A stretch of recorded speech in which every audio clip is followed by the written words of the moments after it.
Quality और consistent performance के लिए सिर्फ सिल्वर पंप्स एंड मोटर्स, नाम याद रखना। तो विराम बाद अपडेट्स पर नजर करिए तो वाव બેઠકની અહીંયા વાત કરવી છે કારણ કે વાવ બેઠક પર મતગણતરીના 4 રાઉન્ડ પૂર્ણ થયા છે અને ચોથા રાઉન્ડના અંતે 1449 મતે કોંગ્રેસ અત્યારે આગળ છે। વાવમાં કમળ પર ગુલાબ ભારે પડી રહ્યું છે। કોંગ્રેસને 16,675 મત, બીજેપીને 15,226 મત, જ્યારે અપક્ષને 7,110 મત અત્યારે મળ્યા છે અને આંકડો છે તે જે સતત સામે આવી રહ્યો છે તેમાં 4 રાઉન્ડ અત્યારે પૂર્ણ થઈ ગયા છે અને ચોથા રાઉન્ડના અંતે કોંગ્રેસ અત્યારે આગળ જણાઈ રહી છે અને આ જ મુદ્દે સંવાદદાતા જયેશ અમારી સાથે લાઈવ છે, સતત અપડેટ્સ પણ આપી રહ્યા છે। જયેશ, અત્યારે એક તરફ વાવ બેઠકની પેટા ચૂંટણીનો આજે જંગ જામ્યો છે અને મતગણતરીના 4 રાઉન્ડ પર પૂર્ણ થઈ ગયા છે, ત્યારે આંકડો સૌથી પહેલા તો એ જાણવા માંગીશું શું પરિસ્થિતિ છે અને વાવની જનતાએ ખરેખર, કારણ કે જે પ્રમાણે કોંગ્રેસનો હાથ અહીંયા મજબૂત થતો નજરે પડી રહ્યો છે ત્યારે લેટેસ્ટ આંકડાઓ જાણવા છે।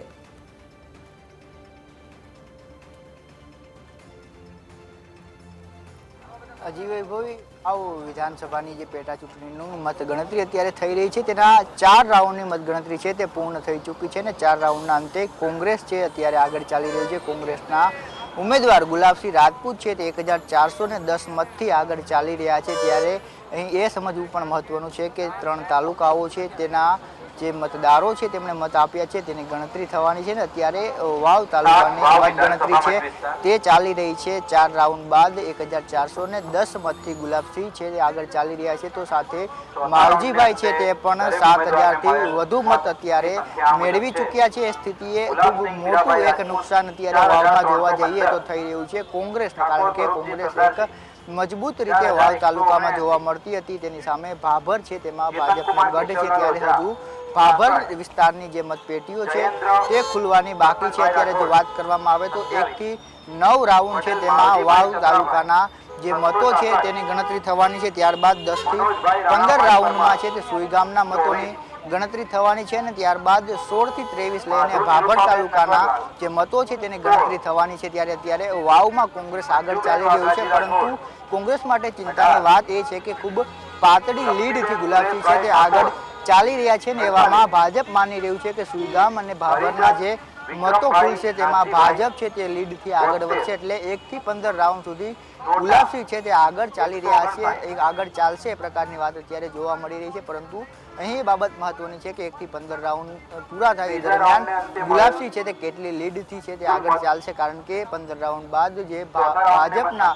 મુખ્ય જે મતદારો છે તેના મતપેટીઓ છે તે ખુલવાની છે અને ભાજપ એ બાબતે અત્યારે આશ્વસ્ત જોવા મળી રહ્યું છે કે 15 રાઉન્ડ બાદ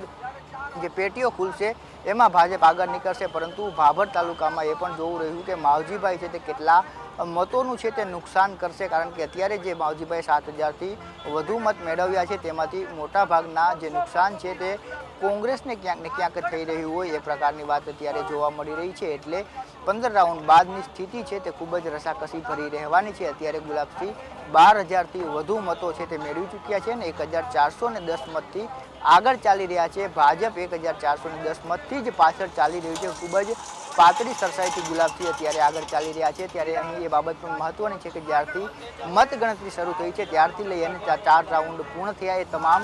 રાઉન્ડમાં છે તે ગુલાબસિંહ આગળ ચાલી રહ્યા છે, એટલે ગુલાબસિંહ અને કોંગ્રેસ માટે અત્યારે એક સારી બાબત એ છે કે તમામ રાઉન્ડના અંતે ગુલાબસિંહ છે તે સૌથી આગળ ચાલી રહ્યા છે। પરંતુ અહીં એ બાબત મહત્વની છે કે તાલુકા વાઇઝ જેમ જેમ મતપેટીઓ ખુલશે તેમ તેમ આ લીડની અંતર કેટલું રહે છે તે જોવું પણ મહત્વનું રહેશે। વૈભવી જયેશ, આપે માવજીભાઈ પટેલની પણ અહીંયા વાત કરી છે એટલે થોડું એના વિશે ડિટેલમાં સમજવું છે, કારણ કે માવજીભાઈ પટેલ પણ અહીંયા સારા એવા મતો છે કે જે પોતાના નામે કરી રહ્યા છે, એટલે જે વિશ્વાસ તેમણે વ્યક્ત કર્યો હતો કે સારા એવા મતો તેમને મળશે, કદાચ જીત તરફ તો નથી પરંતુ કોઈની બાજી અહીંયા ચોક્કસપણે તેઓ બગાડી શકે એવી પરિસ્થિતિ છે। એટલે માવજીભાઈનું ફેક્ટર કેટલું અસરગ્રસ્ત રહ્યું છે આ સમગ્ર ચૂંટણીની અંદર? અત્યારે જ્યારે પરિણામ આવી રહ્યું છે ત્યારે માવજીભાઈનું ફેક્ટર ખરેખર કોને અસર કરી રહ્યું છે? ભારતીય જનતા પાર્ટીને વધુ અસર કરી રહ્યું છે કે પછી કોંગ્રેસને વધારે અસર કરી રહ્યું છે?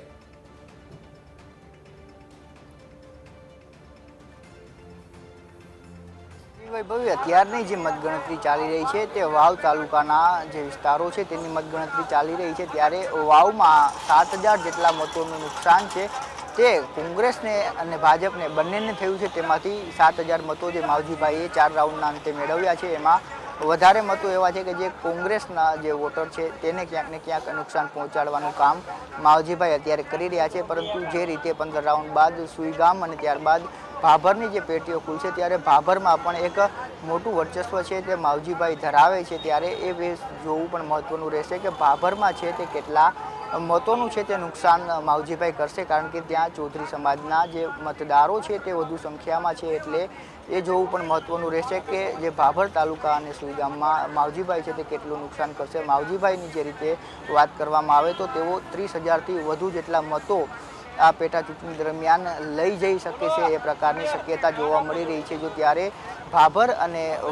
સુઈગામમાં જો માવજીભાઈ 20,000થી વધુ મત મેળવે તો એ મોટા ભાગનું નુકસાન છે તે ભાજપને થશે, કારણ કે ભાજપ ભાભર અને સુઈગામમાં મજબૂત રીતે લડે છે અને મજબૂત તેમનું અત્યાર સુધીની ચૂંટણીઓ છે તેમાં પરિણામો રહ્યા છે. સુઈગામના જે છેવાડાના વિસ્તારો છે તે ક્યાંક ને ક્યાંક કોંગ્રેસ પ્રેરિત છે, કારણ કે ત્યાં રાજપૂત સમાજ છે તે મોટી સંખ્યામાં વસેલો છે. 3 થી 4 ગામોમાં રાજપૂત સમાજનું પ્રભુત્વ છે ને એવામાં એ મતો કોંગ્રેસ તરફી હોઈ શકે, પરંતુ એ સિવાયના જે ઠાકોર મતદારો છે તે ક્યાંક ને ક્યાંક ભાજપના મતદારો છે અને એવામાં ચૌધરી સમાજના જો મતદારો માવજીભાઈ તરફે મતદાન કરે અને માવજીભાઈ આ બે તાલુકામાંથી 20,000થી વધુ જેટલા મતો લઈ જાય તો એ સુઈગામ અને ભાભરમાં છે તે ભાજપ માટે નુકસાન છે. ત્યારે હાલ કોંગ્રેસને વાવ તાલુકામાં જે નુકસાન અત્યારે માવજીભાઈ કરી રહ્યા છે ને 7,000થી વધુ જેટલા મતો છે તે લઈ ચૂક્યા છે. 4 રાઉન્ડના અંતે વાત કરવામાં આવે તો ગુલાબસિંહ છે